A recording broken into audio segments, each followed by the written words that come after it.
Middle east में लंबे समय से चल रहे तनाव के बीच सऊदी अरब के रियाद में एक अहम सम्मेलन हुआ। अरब और इस्लामिक देशों के संयुक्त सम्मेलन में इजराइल की ओर से गाजा और लेबनान पर हो रहे हमलों को लेकर काफी चर्चा हुई।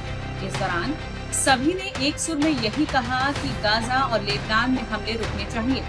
दरअसल सऊदी अरब के क्राउन प्रिंस मोहम्मद बिन सलमान ने रियाद में अरब और मुस्लिम नेताओं के शिखर सम्मेलन के उद्घाटन पर मांग की है कि इजराइल गाजा और लेबनान में अपने हमले को तुरंत रोके। सोमवार को संयुक्त अरब लीग और इस्लामिक सहयोग संगठन यानी OIC के शिखर सम्मेलन से पहले क्राउन प्रिंस ने फिलिस्तीनी और लेबनानी लोगों के खिलाफ किए गए नरसंहार की कड़ी निंदा की।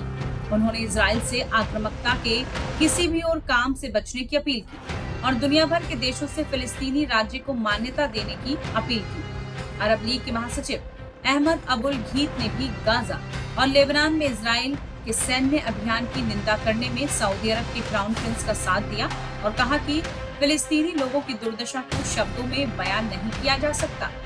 अबुल घीत ने कहा कि फिलिस्तीनी लोगों के खिलाफ इजराइल द्वारा की गई कार्रवाई स्थायी शांति हासिल करने के प्रयासों को कमजोर कर रही है। केवल न्याय के साथ ही हम स्थायी शांति स्थापित कर पाएंगे। जबकि इराक के प्रधानमंत्री ने इस सम्मेलन के दौरान कहा कि युद्ध को रोकने में अंतर्राष्ट्रीय समुदाय की विफलता के कारण इसका विस्तार लेबनान में हो गया है।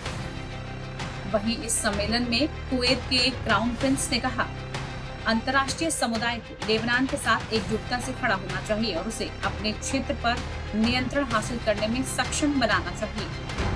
हमास और हिजबुल्लाह का खुला समर्थन करने वाले ईरानी की संसद के अध्यक्ष ने कहा कि हम लेबनान के लिए ईरान के समर्थन और संयुक्त राष्ट्र 1701 प्रस्ताव को लागू करने में उसकी सहायता की पुष्टि करते हैं। बहरीन में लेबनान में तनाव को समाप्त करने के लिए संयुक्त राष्ट्र 1701 प्रस्ताव को लागू करने की अपील कर रहा है। वहीं रियाद में शिखर सम्मेलन के समापन पर सऊदी अरब के विदेश मंत्री ने कहा कि हमारा प्राथमिक मिशन गाजा में युद्ध को रोकना है। हमें अंतर्राष्ट्रीय समुदाय को इजराइल के अपराधों को अनदेखा करने की अनुमति नहीं देनी चाहिए। बता दें, सऊदी में यह समिट काहिरा स्थित अरब लीग और जेदा स्थित इस्लामिक सहयोग संगठन की रियाद में इसी तरह की बैठक के 1 साल बाद हो रही है।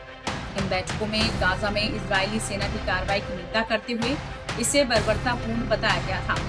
गाजा के स्वास्थ्य मंत्रालय के मुताबिक इजराइल के 1 साल से जारी हमलों में करीब 44,000 लोगों की जान गई है। इनमें बड़ी तादाद महिलाओं और बच्चों की ही है। वहीं लेबनान में भी जानमाल का भारी नुकसान हुआ है।